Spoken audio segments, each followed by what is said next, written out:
everyone, I'm Mariko. I'm a Sydney-based artist and musician, also known as Destroy Mariko, and today I'm really excited because I'm going to be reviewing the Sweet Lolita Japanese three-piece kimono dress from Punk Rave Australia.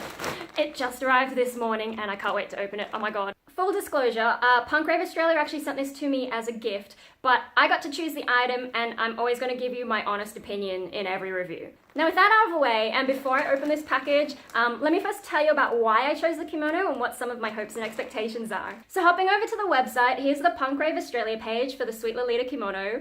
Oh my god, isn't it pretty? It jumped out at me straight away, and I really love the fusion of traditional Japanese fashion with more modern styling. I'm actually half Japanese, so for me that type of crossover is super appealing at a sort of symbolic level. But it also reminds me of an outfit I had to pass on when I was visiting relatives last year. During a short detour to Osaka, I found this really amazing shop that actually specializes in fusing traditional kimono with more Western, Gothic, steampunk and industrial styles.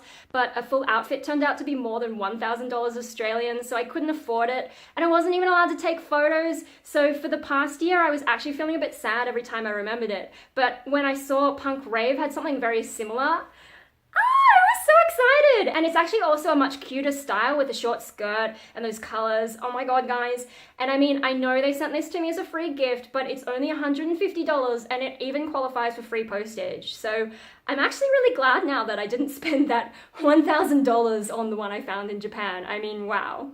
So anyway, as you can see, it comes in three pieces. There's the black skirt, looks like with a bit of elastic to hold it in place. And then there's this bow, sort of like a Gothic Lolita take on the obi kimono belt. And then there's the top section. You can see here the pattern detail. And actually, I'm kind of curious about how the crossing over fabric works. Like, is the top sewn that way? Or do you need to fold it over before you put on the belt, like with a more traditional kimono? I guess I'll find out in a moment. But let's keep going and look at the size. Now I will say this size chart is a little bit confusing because I mean the waist is listed as being wider than the hips, which kind of doesn't make sense to me. And there's a bunch of measurements with no label, and it's also missing 2XL, which this outfit also comes in. So I'm not really sure what's going on there. But when I was talking to Punk Rave about doing reviews for them, they actually sent me a new global size chart, and I'll show you where that is. So just open up the FAQ tab here, and the second one is about size charts. And if you click the link in there, it'll take you to the new charts, and it also explains how the old sizes only measured the fabric laid flat rather than the actual sizes when you're wearing them. So by this new system, even if you give a bit of extra space to wear a singlet or something under it, I'm now the FS size, which stands for female small. And I think that's actually my size for all Punk Rave Australia clothing now, so that's pretty cool. I mean, I still get nervous about size, especially with that confusing older chart still hanging around, but part of the reason for this review is to show you what the expectation versus reality is, so we'll soon find out how the new size charts compare against the old. But I just want to quickly go back to the old chart for a moment because I sort of skipped the fabric side of things. So here you can see it's mostly cotton, so I'm thinking it's going to be lighter than the old traditional fabric they used back in Osaka. I mean, those guys had nice stuff, but I feel like cotton will be more comfortable. And then you can see it's a fitted item but not too tight. It's not going to be that soft or stretchy though. And finally, the fabric is going to be thin, but from my past experience with Punk Rave, to me that kind of just means it'll be like average thickness. So all up, I guess what I'm expecting is a fairly structured garment, but without being too rigid, and that's definitely going to be more practical than both traditional kimono and the fusion one that I tried on in Osaka. Okay, so here's the package. As you can see, it's quite big. I think this might be the largest postage satchel that Australia Post has. Yeah, it's standard postage, so I think it was sent out to me on Wednesday and it arrived on Monday, so that's 3 business days. So that was faster than before in the past. Yeah, really cool. And so I was really excited. I didn't have to wait as long as I thought I was going to. As for customer service, I don't have anything to say specifically about this item, but I am in regular email contact with Punk Rave Australia, and they always respond really quickly when I have a question and like answer everything pretty thoroughly. So I feel like if I did have any problems, it'd be pretty easy to have a chat with them and get things sorted out. Anyway, let's open it. All right, here we go. Oh my gosh. Oh my gosh, it's so pretty. Oh wow. I love that I can see all the colors as soon as they come out. I was just like, wow. So here's something interesting. I think Punk Rave is related to another brand called Pion Pion, and so this one's come in a Pion Pion bag. I don't know if it's a bit hard to see because it's like black on, you know, mostly black pattern under there. But yeah, pion pion. And then there were some little patterns on here. I think you can sort of see this adorable, oh my god, adorable little bunny sort of thing with, that's also got pion pion down the bottom. Yeah, it's a bit hard to see because it's like red and black on top of red and black. But yeah, that's so exciting. Oh my god, cute. So yeah, I think pion pion, the little bows and things all over it. Adorable. So yeah, I think pion pion is like the Lolita branch of punk rave. How exciting! Oh my god. Okay, let's open it.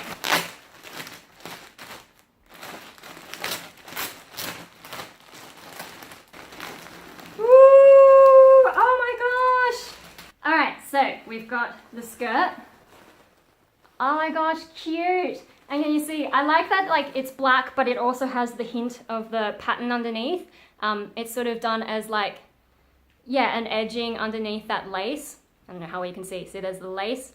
Yeah, so, you know, gonna give their outfit some continuity so that it looks like maybe it's one piece. Yeah, cool. And so that's stretchy, that's good. So yeah, if you need like a little bit of extra space, that'll help. It feels nice. Like sometimes I worry with the waistbands of different outfits, like maybe it's not gonna feel nice, but from just touching it now, I don't think that's gonna bother me. I can't feel anything really scratchy.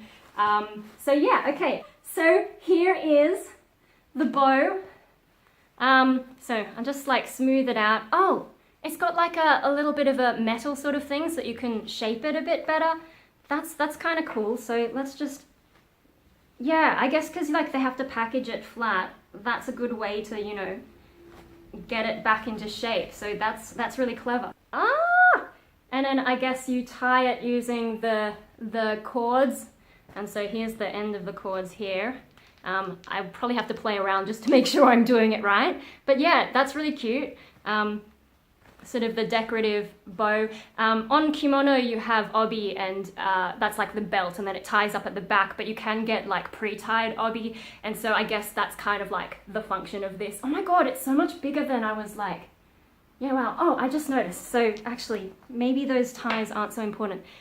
It has like you know, on the back of a bra, it has those kinds of little clips, and there's a few different sizes so that you can adjust it for your waist.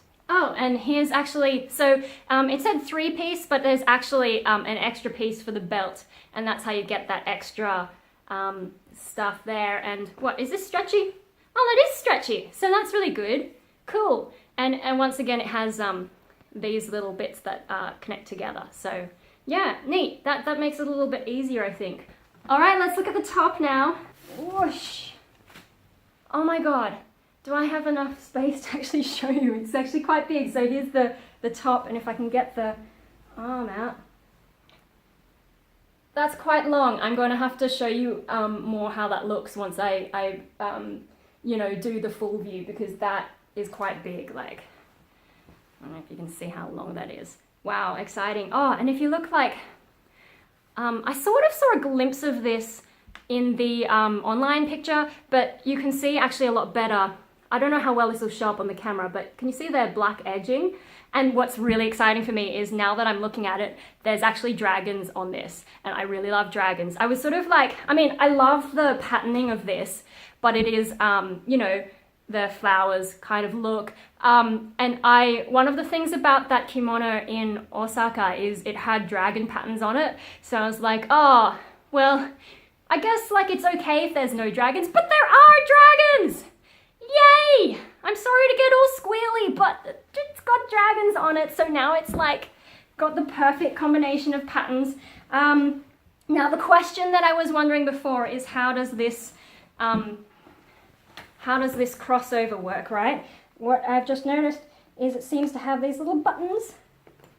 So that makes it easier to put on rather than like if it was sewn together and you're trying to pull it over your head, because yeah, it's got the tiniest bit of stretch, but no, I think being able to open it is a lot easier. And then once you put it on, pretty easy to close it up instead of having to tuck it in the right way, because traditional Japanese kimono, you have to like get everything in the right proportions, and you know, it's a bit of a pain in the butt to put on a Japanese kimono. But yeah, Oh my gosh. Oh, and I'll show you the tag because it's different to the punk rave tag. Pion pion, and is it a little bunny? How adorable. Oh my god. Yay. Okay, so is there anything else? I think that's, oh, I'll just show you the back quickly. You know, it's just the same adorable black and white and red pattern. Now the collar is a bit stiffer than the rest of the fabric. This fabric, yeah, being the cotton, it's thin but not super thin, doesn't feel like it would wear out too quickly, so that's really cool. The collar is a bit thicker, and yeah, once again it has a bit of that sort of dragon edging in there. But yeah, no, I just want to go and try this on now, so excuse me while I get dressed. Okay, so here's what it looks like on me. For size comparison, I'll put my measurements on this side, and I'll put the new global size chart measurements and also the old measurements, so you can sort of see like how things compare. It actually fits really well on me, but I'll just do a bit of a twirl and show you how things look. So.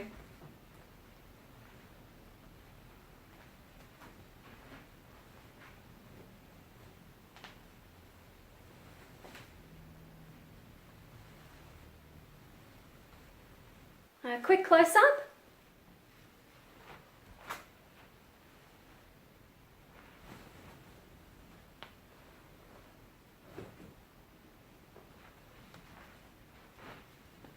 Okay, so I'm really happy with this, but let's have a talk about some of the details. So yeah, well, I think from looking at how it fits on me, it's basically perfect. So I think that settles it in terms of size, and Punk Rave Australia's website. They do have some older charts from before the new global size chart was put in place, but actually if you're trying something on from Punk Rave Australia, the new global size chart is the one to look at because it makes more sense and it was actually really accurate. So, you know, all my anxieties kind of for nothing. It fits really nicely. I'm really happy.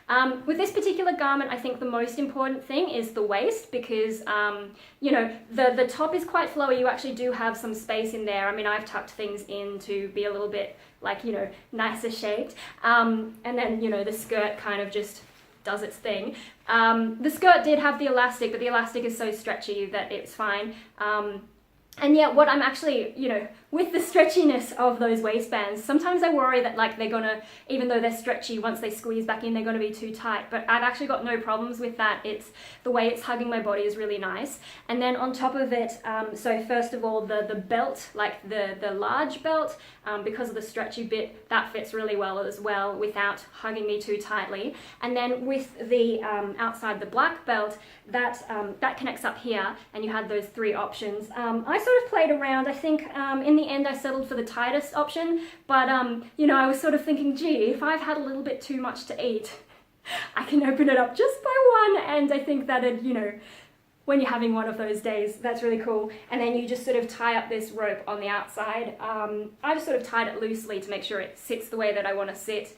And yeah, that's really cool. But so this is the tightest part of the garment. It sort of hugs your body, and then everything else is a little bit looser, so that doesn't matter so much. So yeah, waist is the important thing. I will say though that it was a little bit tricky to put it on because there are so many parts to this, and you know, so I guess skirt first and then top, and once you put the top on, because these are so, oh my god, they're so beautiful, because they're so long, it does make it a little bit tricky to put the rest of the outfit on without assistance. I'm on my own today though, so I've done my best. I hope, like, you know, I've done everything right. But yeah, with these, it does get a little bit tricky to manage, but it wasn't too bad because, like, if you're, I don't know if you've ever seen a tutorial of someone putting on a traditional kimono, but there are heaps more layers. Like, you have an undergarment, and then you have the inside kimono, and then that's got its own belt, and then you've got the outside kimono, and then that's got its own belt, and like there's particular ways you have to tuck it and all that. So this is actually heaps easier, but yeah, you do have to be aware when you know, skirt first, then top, and then negotiate these as you put the belt on, which you just, which side did I clip it? I clipped the belt on this side, you clip that, and then get this bit and then clip that, and then you do the tie up.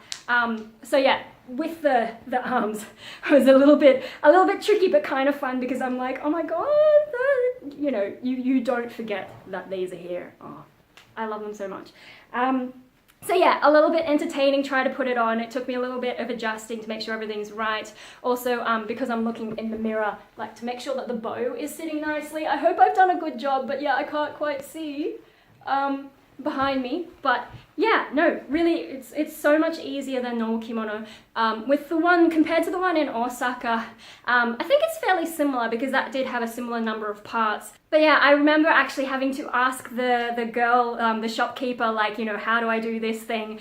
So it was less self-explanatory, and also like, you know, my Japanese is sort of average level and her English was average level. So, you know, we did our best, but this one you can figure out how to put it on yourself. So that's a big difference and made it heaps easier. Now, in terms of practicality and like mobility and so on, this is definitely the winner over traditional kimono and also the Osaka kimono, because yeah, it does have that short skirt, and you know, that just makes it so much easier than if you have a long one. Also, with the way that the belt is designed, like if you've ever worn a corset, you'll know the rule. You put your boots on first, then your corset. But because this, like, it does hug, but it's not stiff like a corset, you can actually move around. So I actually changed my mind about what shoes I was going to be wearing with this. I started off with sandals, but then I was like, no, you know what, I'm going to wear the big boots. So now I'm all tall. But yeah, I was able to change my shoes quite easily. Like, I mean, I can lift my leg up that high. So, you know, mobility is a lot better. I think this is much more practical. Even with the arms, I mean, with kimono style, the arms are always going to get in the way of whatever you're doing. But with having your legs freed up, you know, I could go for a jog and all that kind of stuff. So actually for my music, when I get on stage, I could actually wear this and still feel pretty free. Yeah, so you could actually get around with this. Like, you can move, you know. With some of those kimono that have the really long skirts, you know, that can feel a bit restricted, and then also with the type of fabric that those are, they're very stiff, so it's not like, you can move around, but it's not the same mobility that I feel like you get with this dress. I will say though that even though they've modernized this kimono to be more like Lolita and a little bit more westernized and like, you know, street fashion kind of style, they have kept some really nice traditional touches. I think the one that I'm most impressed with is, I don't know how well you could see this when I was twirling, but see how the collar sort of comes out the back like that? Okay, so in traditional kimono, you actually want that because at least in that sort of old-fashioned Japanese aesthetic, if you're trying to look sexy, what you do is you show a bit of the back of the neck. It's kind of like the cute sort of thing, and yeah, so that space has to be open, and I'm really impressed that Punk Rave / Pyeon have kept that element of the kimono. Like, it would be really easy to just get rid of it. I really should have done my hair up for this, shouldn't I? It'd be really easy to just get rid of that whole element and, you know, pull it in a bit more. But no, they've kept that. And with this fabric, the collar fabric is pretty stiff. So with that being stiff, it actually stays in that shape. And so I'm quite impressed with that. I really should have done my hair up, shouldn't I? Oh, but yeah, I almost forgot to talk more about the whole fabric thing. So yeah, I think the chart that they had about how the fabric is was pretty accurate. You know, it's not the softest fabric, but I also kind of don't notice, like, it's not hard, it's not scratchy. Now the fabric's not that heavy. Of course, I do have a whole lot of material coming down from here, so you do feel that. Oh, actually, here's something cute. You can actually put your hand into the, I don't know, I used to do that when I was wearing kimono as a kid. It's just like a fun thing to be silly about. It sort of opens about that much and then the rest is sewn together. But yeah, you can, if you're like, you know, half Japanese kid growing up with kimono. Hello. So yeah, try not to get distracted. The fabric feels like sturdy without being too hard. You know, it doesn't feel like it's gonna wear out. Of course, this is the main fabric. The fabric, like on the edging, feels more silky. Yeah, and that feels a little bit thicker. It's sort of folded over though, so that gives it that kind of effect. The texture's a little bit different, but they've done the transition really well. I didn't even notice that transition, like in terms of wearing it. There are a few different fabrics, so as I said, the collar is a bit thicker and a little bit harder. Like, I don't know exactly how they've done it, but they've made it feel much stronger and keeping this shape. When you come down to the belt, you've got some more different textures. So of course you've got the frilly, there's a frilly lace bit up here.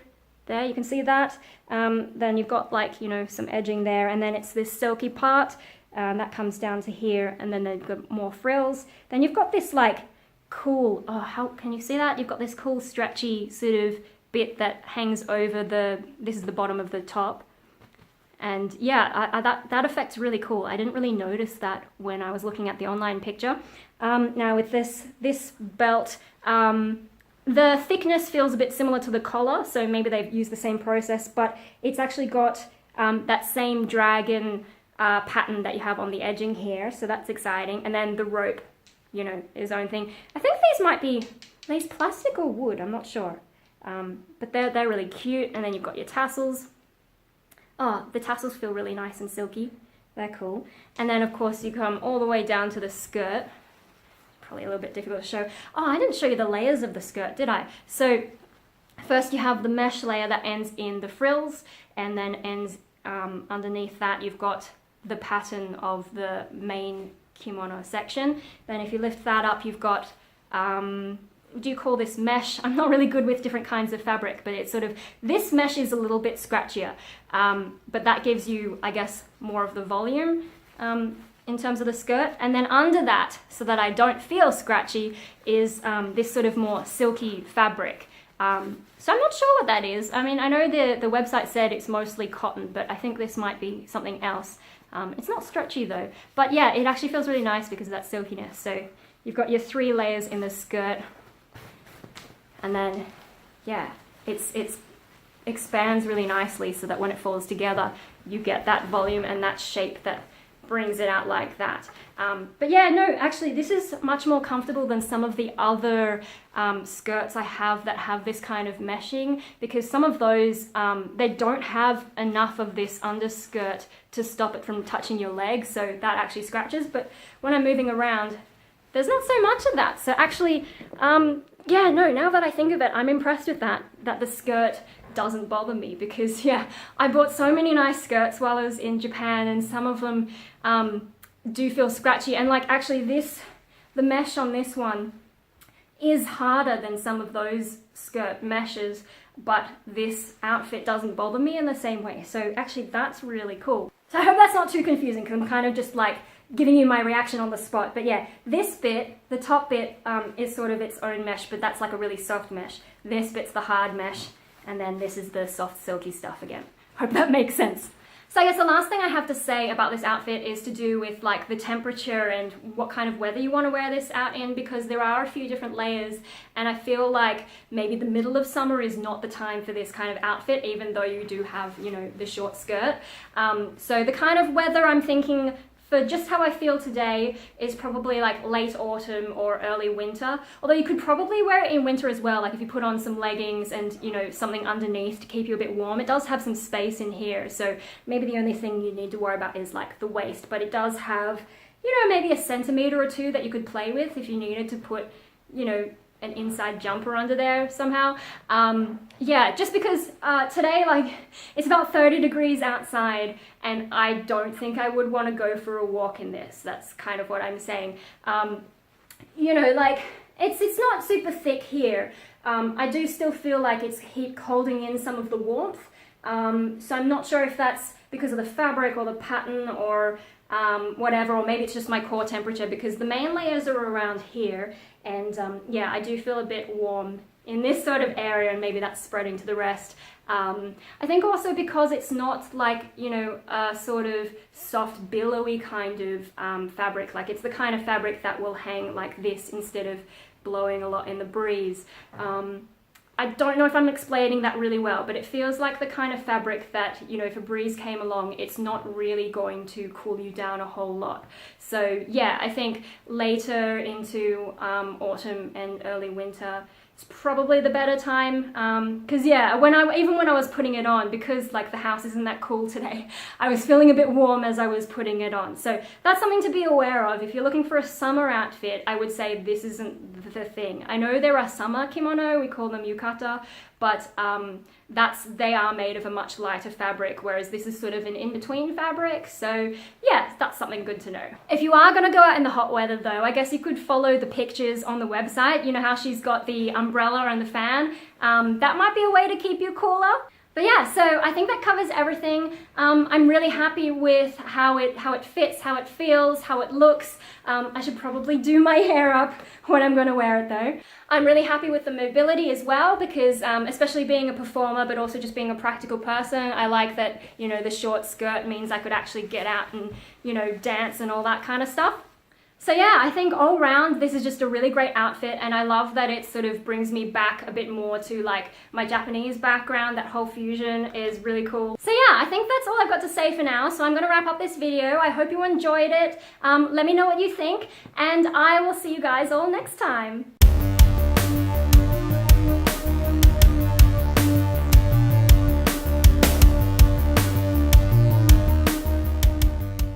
Okay guys, so I've got one last thing I want to mention before I go, and it's about how I've put this in my wardrobe, because it's sort of an unusual item, and sometimes when you buy things like this you're not really sure what to do. So I decided to hang it in the wardrobe rather than fold it up, just because like it's so lovely, and those arm bits, like, you know, they hang quite low, and I just prefer this to be hanging in here. Now with the rest of it, what I usually do with things like this that come in a set, so here's a dress I've got that came with some Lolita gloves. Sorry about the lighting, it's not really the best in here. But yeah, I sort of just hung them on the coat hanger bit around there. Kind of bad for the elastic, stretches them a bit, it's not really ideal.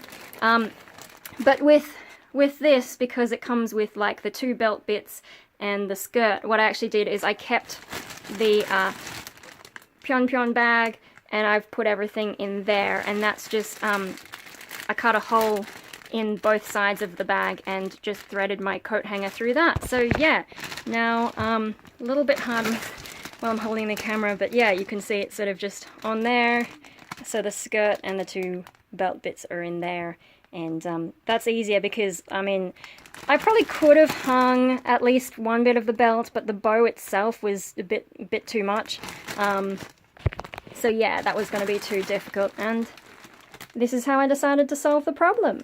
So yay, the bag that it comes in is actually more useful than just being something to ship it.